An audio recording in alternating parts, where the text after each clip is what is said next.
नमस्कार, Shekhawati live top news देख रहे हैं आप। वक्त हो चुका है फटाफट टॉप 20 का। तो चलिए बिना देरी करते हुए शुरू करते हैं खबरों का सिलसिला। कोरोना के कारण लगे लॉकडाउन के खुलने के बाद से श्याम भक्तों को अपने श्याम प्यारे के दीदार का बेसब्री से इंतजार था। वह इंतजार आज पूरा हुआ। जी हां, 117 दिन बाद श्याम भक्तों ने हारे के सहारे के दर्शन किए। लंबे समय बाद दर्शनार्थ मंदिर खुलने के चलते श्याम दीवानों के साथ साथ दुकानदारों के चेहरे पर भी रौनक देखी गई। आज के दर्शन को लेकर वेबसाइट पर कल से ही रजिस्ट्रेशन करने वालों की भीड़ लगी हुई थी। कुछ ही घंटों में आज के दर्शन के लिए स्लॉट फुल हो गए थे। मनरेगा को यदि पूरे मनोयोग से क्रियान्वयन करवाया जाए तो इसके अद्भुत परिणाम सामने आ सकते हैं। जिला परिषद के मुख्य कार्यकारी अधिकारी जयप्रकाश नारायण द्वारा चलाए गए हरियाणा झुंझुनू के नाम की मुहिम के तहत जिले में अनेक शमशान घाटों के कायाकल्प का कार्य चल रहा है। ऐसा ही कार्य नवलगढ़ पंचायत समिति की पबाना ग्राम पंचायत में हुआ है, जहां पहले अतिक्रमण किया हुआ था। यहां के शमशान घाट पर पिछले 3 माह से चल रहे कार्य से इस स्थान का कायापलट हो गया है। चूरू जिला मुख्यालय पर आज प्राइवेट बस यूनियन के आह्वान पर सभी प्रकार के निजी बसों की हड़ताल रही, जिसके चलते सबसे व्यस्त रहने वाला पुराना बस स्टैंड गुरुवार को एकदम वीरान और सूना दिखाई दिया। वहीं रोडवेज बसों पर यात्री भार भी अधिक देखा गया। राजस्थान में मानसून रूठा हुआ है। पिछले 50 दिनों के रिकॉर्ड पर नजर डालें तो बीकानेर संभाग के श्री गंगानगर में तापमान सबसे ज्यादा रहा, लेकिन बारिश सबसे कम हुई। पिछले 50 दिन में 45 डिग्री सेल्सियस से अधिक तापमान रहने वाला श्री गंगानगर इकलौता जिला है। वहां सबसे कम 61 मिलीमीटर बारिश हुई। प्रतापगढ़ पर बादलों की कृपा ज्यादा बरसी। यहाँ 207.8 मिलीमीटर बारिश हुई। राज्य के कुल 29 जिलों में सामान्य से कम बारिश हुई है। मानसून के रूठने से सूखा पड़ा हुआ है। राजस्थान के बूंदी जिले के जलोदा गांव में घर में घुसे सांप से अपने मालिक के परिवार की जान बचाने के लिए पालतू कुत्ता अपनी जान पर खेल जाने का मामला सामने आया है। इस स्वामी भक्त पालतू कुत्ते ने मालिक के परिवार की जान बचाकर अपने नमक का कर्ज अदा किया। उसका सांप से जमकर संघर्ष हुआ और अंत में उसने सांप को जान से मार दिया। हालांकि इस संघर्ष में कुत्ते को भी अपनी जान गंवानी पड़ी। इस रोंगटे खड़े कर देने वाले इस संघर्ष का वीडियो वायरल हो गया है। आरएएस 2018 के साक्षात्कार में शिक्षा मंत्री गोविंद सिंह डोटासरा की पुत्रवधू की बहन और भाई के 80-80 अंक आने का मामला गर्माता जा रहा है। नेता प्रतिपक्ष गुलाब चंद कटारिया ने सीएम से मांग की है कि डोटासरा को पदमुक्त कर मामले की निष्पक्ष जांच कराई जाए।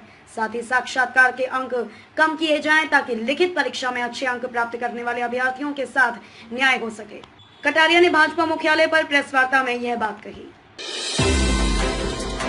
सरकार मित्र एवं राजस्थान युवा विकास प्रेरक सागर कुमावत ने मुख्यमंत्री अशोक गहलोत के विशेष अधिकारी लोकेश शर्मा से मुलाकात की। ओएसडी शर्मा ने कुमावत से राजस्थान सरकार की जन कल्याण की योजनाओं के बारे में पूछा कि योजनाओं का लाभ ग्रामीण क्षेत्रों में अंतिम पंक्ति में बैठे व्यक्ति तक पहुंच रहा है या नहीं।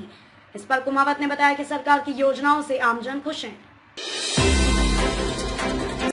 रतनगढ़ आदर्श विद्या मंदिर में गुरुवार सुबह वैक्सीन का टीका लगवाने के लिए आई महिला ने टीकाकरण शिविर पर भीड़ को देखकर वापस अपने घर लौट रही महिला के गले से एक ही बाइक पर सवार होकर आए 2 युवकों ने मंगलसूत्र तोड़ दिया तथा मौके से फरार हो गए।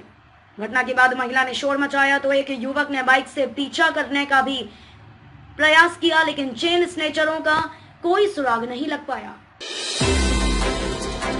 पलसाना कस्बे के न्यू कॉलोनी स्थित एक मकान की छत से गुजर रही 11,000 केवी की बिजली की लाइन की चपेट में आने से एक युवक की दर्दनाक मौत हो गई। जानकारी के अनुसार अजय कुमार पुत्र भागीरथ मलखीचड़ निवासी मजीपुरा, जो कि पलसाना अपनी बुआ के घर रहकर प्रतियोगी परीक्षाओं की तैयारी कर रहा था, आज सुबह वह छत के ऊपर टहल रहा था कि ऊपर से गुजर रही 11,000 विद्युत लाइन के संपर्क में आ गया।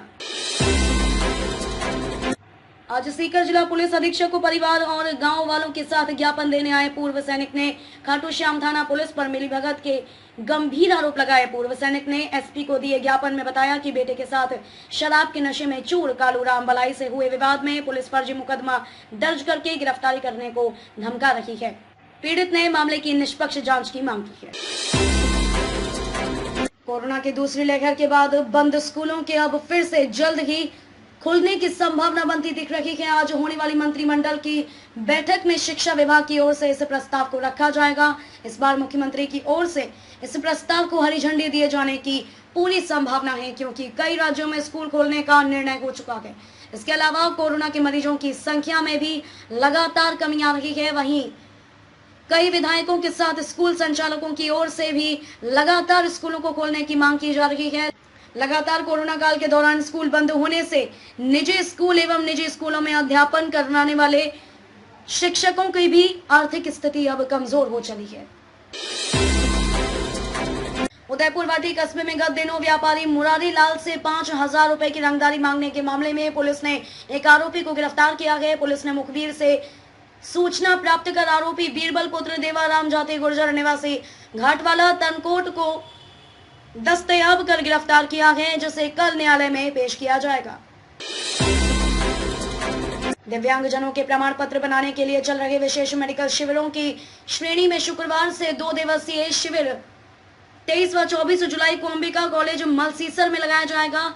सीएमएचओ डॉक्टर छोटेलाल गुर्जर ने बताया कि दिव्यांगजनों को सर्टिफिकेट बनाने के लिए जिला मुख्यालय नहीं आना पड़े, इसलिए ब्लॉक स्तर पर शिविरों का आयोजन किया जा रहा है। राजस्थान राज्य विधिक सेवा प्राधिकरण जयपुर एवं जिला विधिक सेवा प्राधिकरण चूरू के अध्यक्ष बलजीत सिंह के निर्देशानुसार जिला विधिक सेवा प्राधिकरण के सचिव प्रमोद बंसल द्वारा आज जिला कारागृह का निरीक्षण किया गया। निरीक्षण के दौरान जिला कारागृह में भोजन की मानकता, साफ सफाई आदि की व्यवस्था देखी गई, जो सही पाई गई। झुंझुनू के गांधी पार्क में रिनोवेशन के नाम पर काटे गए पेड़ों का मामला अब लगातार तूल पकड़ता जा रहा है। इसी क्रम में आज नवलगढ़ प्रधान दिनेश सुंडा ने पर्यावरण प्रेमियों के साथ पार्क में कटे हुए पेड़ों को श्रद्धांजलि अर्पित की। इस अवसर पर सुंडा ने कहा कि यहाँ पर पेड़ों की निर्मम हत्या हुई है। यदि जिला प्रशासन इसके खिलाफ कोई सख्त कार्रवाई नहीं करता है तो जिले के सभी पर्यावरण प्रेमी मिलकर बड़ा आंदोलन करेंगे।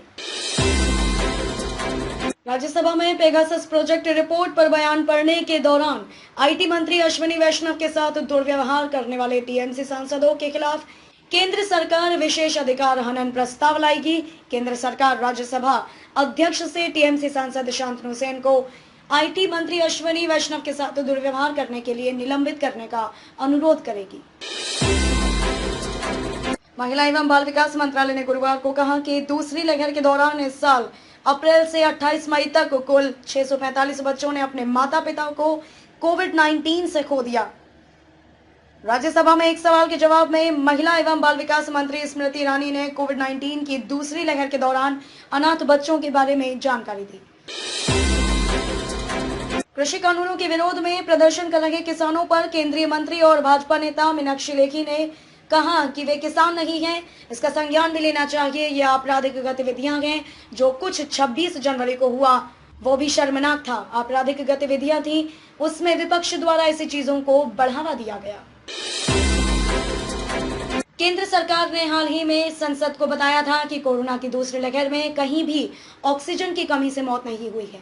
कांग्रेस नेता राहुल गांधी ने आज ऑक्सीजन की कमी से हुई मौतों को लेकर केंद्र की मोदी सरकार पर हमला बोला है। उन्होंने ट्वीट कर लिखा है, सब याद रखा जाएगा। महाराष्ट्र के पूर्व गृह मंत्री अनिल देशमुख व महाराष्ट्र सरकार को मुंबई उच्च न्यायालय में मुंह की खानी पड़ी है। उच्च न्यायालय ने राज्य सरकार व देशमुख की ओर से दायर याचिकाएं खारिज कर दी हैं। फिलहाल से खबर लाइव टॉप 20 में बस इतना ही। खबरों का सिलसिला यूं लगातार जारी है। आप बने रहे शेखावाटी लाइव के साथ। अपनी राय में कमेंट करके जरूर बताएं और चैनल को सब्सक्राइब करना बिल्कुल भी ना भूलें। अभी तक आप लोगों के द्वारा मिले हुए सहयोग का शेखावाटी लाइव हार्दिक स्वागत करता है। वहीं आपको जानकर खुशी होगी कि शेखावाटी लाइव अब आपको शेखावाटी के तीनों जिलों सीकर, चूरू और झुंझुनू के साथ प्रदेश के अन्य जिलों की महत्वपूर्ण खबरों से भी अपडेट करवाएगा, जिसके चलते अब आप हर शाम शेखावाटी लाइव पर देश विदेश के साथ प्रदेश की प्रमुख खबरें शेखावाटी लाइव के टॉप 20 फटाफट डेली न्यूज बुलेटिन में देख सकेंगे। शेखावाटी लाइव परिवार आशा करता है कि निरंतर आपका आशीर्वाद हमें यूं ही मिलता रहेगा। बुलेटिन में विज्ञापन देने के लिए संपर्क करें 9413283605।